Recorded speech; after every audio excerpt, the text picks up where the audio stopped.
Hidden from the international community, a tragedy is unfolding in the northern Ethiopian regional state of Tigray in Ethiopia. A huge swarms of locusts have invaded the Horn of Africa, especially Ethiopia. One of the states hit hard by the locust infestation is Tigray regional state. What makes it especially hard is crops are about to be harvested in Tigray, and these unusually huge swarms of locusts is threatening the livelihood of farmers and the people who depend on them for their food security. The people of Tigray are trying desperately to save their crops from these devastating swarms of locusts. They are using traditional means to save their crops. For example, they use smokes, loud noises, and other means to save their crops. On top of that, ground-based chemical spraying is taking place. But these efforts are not enough due to the magnitude and the size of the desert swarms of locusts.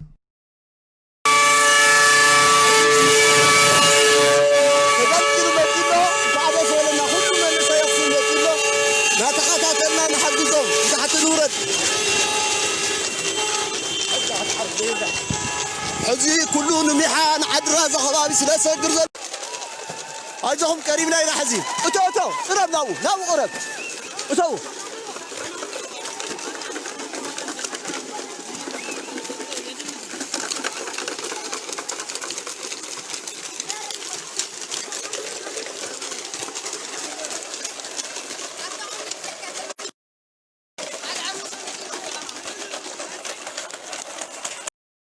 The regional state government of Tigray is doing everything it can to coordinate the efforts and to provide any limited resources it has on its disposal. The Ethiopian federal government is absolutely doing nothing to help out the states to defend farmers' crops from the swarms of locusts. In fact, the federal government is doing the opposite when it comes to the regional state of Tigray. The central government in Ethiopia prevented crop dusting airplanes from going to Tigray and spraying much needed chemicals against the swarms of locusts. It also refused to grant aviation licenses to individuals and groups who own small planes and drones, which could be very helpful in this fight against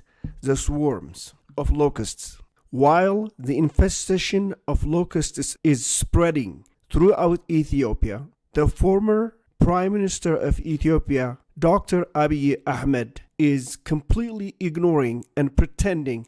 In fact, Dr. Abiy Ahmed is having a great time in Entoto Park, just outside of Addis Ababa, the capital of Ethiopia, while the poor farmers and the entire population of Ethiopia is desperately fighting to protect the farmers and their crops from devastation. The international community cannot ignore this disaster, which would have catastrophic consequences if it doesn't put the necessary pressure on Dr. Abiy Ahmed and his supporters. We implore the United Nations and the international community in general to stand with the poor farmers of Ethiopia and deliver any support directly to them instead of funding the Abiy Ahmed regime, which is squandering the resources and the money on useless parks.